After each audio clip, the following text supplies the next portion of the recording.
The two-day meeting of the South Asian Association for Regional Cooperation Council of Foreign Ministers at Pokhara in Nepal. External Affairs Minister Sushma Swaraj addressed the 37th session of the SAARC Council of Ministers. Sushma Swaraj said that SAARC embodies aspirations of our people and the region is poised to take off as a region of vitality, creativity and economic growth. While addressing the SAARC Council of Foreign Ministers, External Affairs Minister Sushma Swaraj said that we must think innovatively and find solutions to harness our economic complementarities. In the SAARC Council of Ministers meet, Nepal Prime Minister KP Sharma Oli has said that South Asia cannot go forward without connectivity. He also stressed on the need to give boost to economic activity in the region and the role of SAFTA in this. He has highlighted that fighting calamities and poverty should be the role of the body that is SAARC. Finance Minister Arun Jaitley asserted that every penny that liquor baron Vijay Mallya owes to state-run banks will be recovered. He further said that every government agency will take a strong action against him. Prime Minister Narendra Modi will address the World Sufi Forum today. The 4-day-long event is organized by the All India Ulama and the Mashaikh Board. It's the apex body of Sufi dargahs in India. The event will see more than 200 Indian and international delegates, spiritual leaders, scholars, academicians and masters of Sufism under one roof. State-run BSNL launched Wi-Fi facility at the Mata Vaishno Devi Shrine, its 1,000th hotspot in the country. The BSNL has also planned to set up 2,500 Wi-Fi hotspots in 250 locations at a cost of 500 crore rupees in the current financial year.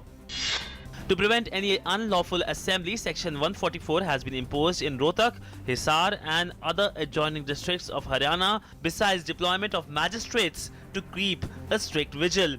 As leaders of the Jat community threaten another agitation, the district administration has ordered closure of schools and colleges. In the 2010 Pune German bakery blast case, the Bombay High Court has squashed the death penalty of lone convict Himayat Beg and confirmed his life sentence. Beg was a member of terrorist outfit Indian Mujahideen and was arrested in September of 2010. The Delhi High Court has fixed March 23rd for hearing the plea seeking cancellation of interim bail granted to JNU-USU President Kanhaiya Kumar in a sedition case. The petitioners sought cancellation of Kanhaiya's bail on the ground that his speech subsequent to his release was anti-national and thus he violated the bail conditions. Two flights bound for Nepal and Bhubaneswar were grounded just before their takeoff after security agencies were alerted of a bomb threat call at the two airlines at the Indira Gandhi International Airport. Officials said that passengers were evacuated and taken to isolation where security agencies carried out anti-sabotage checks. The Supreme Court has directed status quo in the Satluj-Yamuna Canal row between Punjab and Haryana. Supreme Court appointed Union Home Secretary and the Chief Secretary of Punjab and Haryana as court receives to ensure status quo. The Supreme Court has asked TRAI to consider amending penalties proposed on telecom companies for call drop and inform it. The Supreme Court said that prima facie it appears that technical papers which cite the reason of call drops were not taken into account while framing regulations.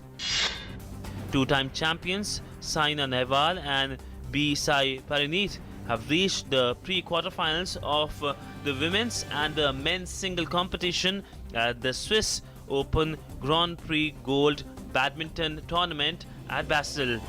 Olympic bronze medalist Sania Saw of Germany's a confident Afghanistan will take on Sri Lanka, who is looking for a turnaround in form. Afghanistan has not lost a single game in the earlier warm-up matches. Sri Lanka has only won 3 of the last 16 completed international games. While Denmark overtook Switzerland as the happiest place in the world, India ranked 118, followed by Myanmar, Egypt, Armenia, according to a report that urges nations regardless of wealth to tackle inequality and protect the environment.